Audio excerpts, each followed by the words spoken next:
ವಿಚಾರಕ್ಕೆ ಸಂಬಂಧಪಟ್ಟಂತೆ ನನ್ನ ಜೊತೆಗೆ ಅತಿಥಿಗಳಿದ್ದಾರೆ, ಅವ್ರನ್ನ ಕಾರ್ಯಕ್ರಮಕ್ಕೆ ಸ್ವಾಗತ ಮಾಡೋಣ. ಮೊದಲನೇದಾಗಿ ಹಿರಿಯ ವೈದ್ಯರಾದಂತಹ ಡಾಕ್ಟರ್ ಅಂಜನಪ್ಪ ಅವರಿದ್ದಾರೆ. ನಮಸ್ಕಾರ ಸರ್, ಕಾರ್ಯಕ್ರಮಕ್ಕೆ ಸ್ವಾಗತ.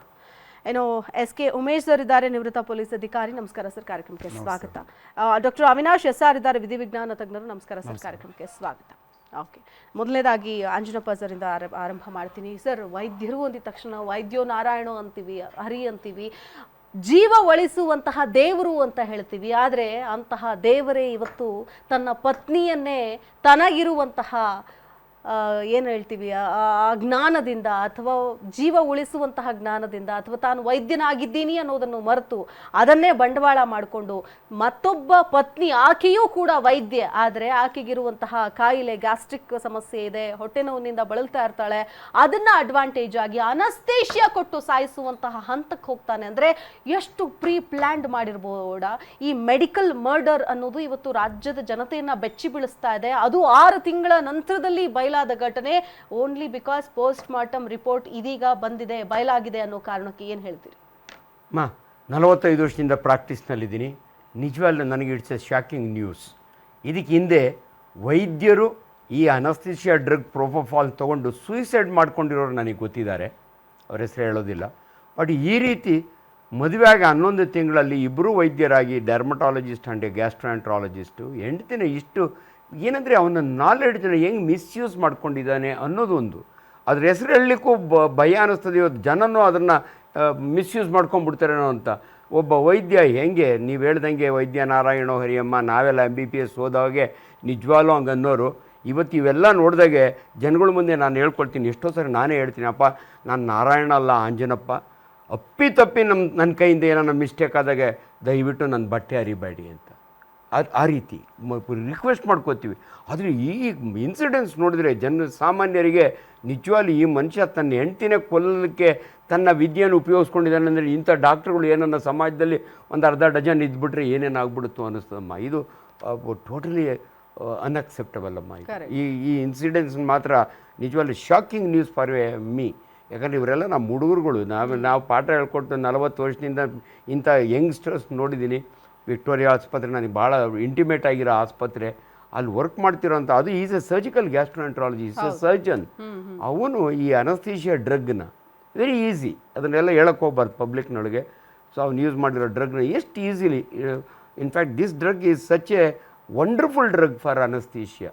ಇವನು ಯೂಸ್ ಮಾಡಿರೋಂಥ ಡ್ರಗ್ಗು ಒಂದು ಸ್ವಲ್ಪನೂ ಅನುಮಾನನೂ ಬರಲ್ಲ, ಅಷ್ಟು ನೀಟಾಗಿ he has murdered that young lady. It's unacceptable. Umesh sir, ಬಹುಶಃ ನಿಮ್ಮ ಒಂದು ಅವಧಿಯಲ್ಲಿ ಸಾಕಷ್ಟು ಇಂತಹ ಕೇಸ್ಗಳನ್ನು ನೋಡಿರ್ತೀರಿ. ಯಾಕಂದರೆ ನಮಗೆ ಟ್ವಿಸ್ಟ್ಗಳು ಬಂದಾಗ ಅಯ್ಯೋ ಹಿಂಗ ಅಂತ ನಾವಂತೀವಿ, ನಿಮಗೆ ಒಂದು ಸಣ್ಣ ಅನುಮಾನ ಬಂದರೂ ಕೂಡ ಆ ಜಾಡನ್ನು ಹಿಡ್ಕೊಂಡು ಹೋಗಿ ಏನಾಗಿದ್ದಿರಬಹುದು ಅನ್ನುವಂಥ ನಿಟ್ಟಿನಲ್ಲಿ ನೋಡ್ತೀರಿ. ಬಟ್ ಆದರೆ ಈ ಕೇಸ್ ಖುದ್ದು ಆ ಮನೆಯವ್ರಿಗೂ ಕೂಡ ಅನುಮಾನ ಬರೋದಿಲ್ಲ. ಬಹುಶಃ ಇಲ್ಲಿ ಪೋಸ್ಟ್ ಮಾರ್ಟಮ್ ಆಗಿರಲಿಲ್ಲ, FSL ವರದಿ ಈಗ 6 ತಿಂಗಳಾದಮೇಲೆ ಬರಲಿಲ್ಲ ಅಂದಿದ್ರೆ ಇದು ಅಲ್ಲೇ ಆರಾಮಾಗಿ ಮುಚ್ಚಿ ಹೋಗ್ತಾ ಇತ್ತು. ಆತ ಕೂಡ ಆರಾಮಾಗಿ ಬಿಂದಾಸಾಗಿ ಕೊಲೆ ಮಾಡಿ ಏನೂ ಮಾಡೇ ಇಲ್ಲ ಅನ್ನೋ ಮುಖವಾಡವನ್ನು ಧರಿಸಿ ಮುಂದಾಗ್ತಾ ಇದ್ದ ಅಂತ. ಸೊ ಇದನ್ನು ಬಯಲೆಗೆ ಎಳೆದಿದ್ದು ಹೇಗೆ ಸರ್? ಅದೊಂದು ಟ್ವಿಸ್ಟ್ ಇದೆ ನೋಡಿ. ಸಾಮಾನ್ಯವಾಗಿ ಏನಾಗುತ್ತೆ, ನಮಗೆ ಈ ಥರ ಅಸಹಜ ಸಾವುಗಳು ಆದಾಗ ಏನಾಗುತ್ತೆ, ಅವ್ರ ಮನೆಯವ್ರಿಗೂ ಸಹ ಭಾಳ ಕಳವಳದಲ್ಲಿರ್ತಾರೆ. ಒಂದು ಏನೋ ಮಾಡಿ ಮುಗಿಸ್ಬಿಡೋಣ, ಯಾರಿಗೂ ಗೊತ್ತಾಗದೇ ಇರೋ ಥರ ಮಾಡಿಬಿಡೋಣ ಅನ್ನುವಂಥ ಮನಸ್ಥಿತಿ ತುಂಬ ಇರ್ತದೆ. ಆ ಕಾರಣಕ್ಕೆ ಏನಾಗ್ತದೆ, ತಕ್ಷಣವೇ ಎತ್ಕೊಂಡು ಹೊರಟ್ಬಿಡ್ತಾರೆ, ಯಾರಿಗೂ ಹೇಳಲ್ಲ. ಇಮಿಡಿಯೇಟಾಗಿ ಹಳ್ಳಿಗಳಿಗೆ ಎತ್ಕೊಂಡು ಹೋಗ್ಬಿಡೋದು, ಯಾರಿಗೂ ಅಕ್ಕಪಕ್ಕದವ್ರು ಏನೂ ತಿಳಿಸಲ್ಲ. ಅವ್ರು ಯಾರಾದರೂ ನಮ್ಗೆ ಇನ್ಫಾರ್ಮೇಷನ್ ಕೊಟ್ಟು, ಸರ್ ಈ ಥರ ಒಂದು ಸಾವಾಯಿತು, ಯಾರಿಗೂ ಹೇಳಿಲ್ಲ ಸರ್, ರಾತ್ರಿ ಎತ್ಕೊಟ್ಟೋಗ್ಬಿಟ್ರು, ಎಲ್ಲಿಗೂ ಇಂಥ ಊರು ಸರ್ ಅವ್ರದ್ದು ಅಂತ ಹೇಳಿದಾಗ ಊರುಗಳಲ್ಲಿ ಹೋಗಿ ನಾವು ಕ್ರಿಮೇಷನ್ಗೆ ರೆಡಿ ಮಾಡ್ತಾ ಇರುವಂಥ ಸಮಯದಲ್ಲೂ ಎತ್ಕೊಂಡು ಬಂದಿರುವಂಥದ್ದಿದೆ. ಬಾಡಿಗಳನ್ನ ತೊಗೊಂಡು ಬಂದು ಪೋಸ್ಟ್ ಮಾರ್ಟಮ್ ಮಾಡಿಸಿದ್ದೀವಿ. ಆ ಥರ ಮಾಡಲೇಬೇಕು ಪೊಲೀಸು. ಯಾವ ಕಾರಣಕ್ಕೂ ಕ್ಯಾಶುಯಲಾಗಿ ತಗೊಳ್ಳೋಕೆ ಹೋಗಬಾರ್ದು. ಒಂದು ಅಲ್ಲಿ ಏನಾದರೂ ಸಂಶಯ ಬಂದಿದೆ, ಅವ್ರು ಯಾರೋ ಫೋನ್ ಮಾಡಿದ್ರು, ಇಂಥದ್ದು ಒಂದು ಬಾಡಿ ಶಿಫ್ಟ್ ಮಾಡ್ಕೊಂಡು ಹೋದ್ರು ಅಂತೇಳಿ ಅದು ಲಾಜಿಕಲ್ ಎಂಡ್ ಆಗುವವರೆಗೂ ಅಯ್ಯೋ ಬಿಡು ಒಳ್ಳೆಯವರು ಇವರು, ಏನೋ ಸತ್ತೋಗ್ಬಿಟ್ಟಿದ್ದಾರೆ, ನಥಿಂಗ್ ಡೂಯಿಂಗ್, ನಾವು ಡಾಕ್ಟ್ರಲ್ಲ, ನಾವು ಲೆಟ್ ಇಟ್ ತೊಗೊಂಡು ಬಂದು ಪೋಸ್ಟ್ ಮಾರ್ಟಮ್ ಕಳಿಸ್ಕೊಟ್ಟು ಏನಾಗಿದೆ ಅಂತ ಅನ್ನುವಂಥದ್ದಕ್ಕೆ ಸಂಬಂಧಪಟ್ಟಂಗೆ ಪೂರ್ಣ ಪ್ರಮಾಣದ ಒಳಗಡೆ ಏನೇನು ಬೇಕು ನಮಗೆ ಅದಕ್ಕೆ ತನಿಖೆಗೆ ಅಂಥೇಳಿ ಅದನ್ನು ನಾವೆಲ್ಲನೂ ಸೀಸ್ ಮಾಡಿಸಿ ಡಾಕ್ಟರ್ ಕೈಲಿ FSL ಕಳಿಸ್ಕೊಟ್ಟು ಅಲ್ಲಿ ಒಪಿನಿಯನ್ ತೊಗೊಂಡು ನಾವು ಅದನ್ನು ಒಂದು ರಿಪೋರ್ಟ್ ಆಗ್ತಕ್ಕಂಥವ್ರು. ಹಾಗೇ ಯಾರೋ ಅವ್ರು ಹೇಳ್ಬಿಟ್ರು ನಥಿಂಗ್ ಡೂಯಿಂಗ್, ಯಾವ ಕಾರಣಕ್ಕೂ ಮಾಡಬಾರ್ದು. ಅದು ಆರೋಪ ಅಲ್ಲ, ಅಪರಾಧ ಅದು ಮಾಡುವಂಥದ್ದು. ಆ ಕಾರಣಕ್ಕೆ ಎಲ್ಲೇ ಒಂದು ಈ ಥರದ್ದು ಒಂದು ಅಸ್ವಾಭಾವಿಕ ಮರಣ ಆದ ತಕ್ಷಣವೇ ಆಗಿದೆ ಅಂತ ಅಂದ ತಕ್ಷಣವೇ ಅಲ್ಲಿ ಒಂದು ಬೇರೆ ವಾತಾವರಣ ನಡೀತಾ ಇರ್ತದೆ ಆ ಜಾಗಗಳಲ್ಲಿ. ಅಲ್ಲಿಗೆ ಹೋದರೆ ಪೊಲೀಸರುಗಳು ಸಾಮಾನ್ಯ ಕೆಲವು ಜನ ಏನು ಮಾಡ್ತಾರೆ, ಈವನ್ MLCಗಳು ಬಂದರೂ ಮುಚ್ಚಿಟ್ಕೊಳ್ಳೋಕೆ ನೋಡ್ತಾರೆ. ಅಂಥವೂ ಆಗಿದ್ದಾವೆ. MLCಗಳ ಮುಚ್ಚಾಕಿ ಕೊಡ್ದೇನೆ ಏನೇನೋ ಮಾಡಿ ಅದಕ್ಕೆ ಪೋಸ್ಟ್ಮಾರ್ಟಮ್ ಮಾಡಿಬಿಟ್ರೆ ಹಂಗೆ ಹಿಂಗೆ ಏನೇನೋ ಅದು ಸಿಗಲ್ಲ, ಸ್ವರ್ಗ ಸಿಗಲ್ಲ, ನರಕ ಏನೇನೋ ಒಂದು ಕತೆ ಕಟ್ಟಿ ಬೇಡ ಅದೇ ಥರ ಇರಲಿ ಅಂತೇಳಿ ಆಗೋದಾಗೋಯ್ತು ಅಂತೇಳಿ. ಯಾಕೆ ಅದಾದಮೇಲೆ ಬರುತ್ತದು ಏನಾಗುತ್ತೆ, ಇದೆಲ್ಲ ಆದಮೇಲೆ ಮತ್ತೊಂದು ನಮ್ಮ ಪಿಟಿಷನ್ ಶುರು ಆಯ್ತದೆ ನಮಗೆ. ಇದಾಯಿತು, ಪೊಲೀಸರು ಏನು ಬಂದಿದ್ರು, ಇಲ್ಲ ಪೊಲೀಸರೇ ಬರಲಿಲ್ಲ, ಆಮೇಲೆ ಹೀಗೆ ಮತ್ತೆ ನಾವು ಎಕ್ಸಿಬಿಷನ್ಗೆ ಹೋಗ್ತೀವಿ ನೋಡಿ, ಇದೆಲ್ಲ ತೊಗೊಂಡೋಗ್ಬಿಡ್ತಾರೆ, ಊತ ಹಾಕ್ಬಿಡ್ತಾರೆ, ಮತ್ತೆ ಹೋಗಿ ತಹಸೀಲ್ದಾರ್ ಕರ್ಕೊ ಮತ್ತೆ ಎಕ್ಸಿಬಿಷನ್ ಮಾಡಿಸು ಬಾಡಿ, ಇವೆಲ್ಲ ಪ್ರಕ್ರಿಯೆಗಳು ನಡೀತವೆ. ಅದು ಯಾವತ್ತಿದ್ರೂ ತೊಗೋಬೋದು, ಬಟ್ ಎವಿಡೆನ್ಸಸ್ಗಳು ಹೋಗ್ಬಿಡ್ತಾವಲ್ಲ.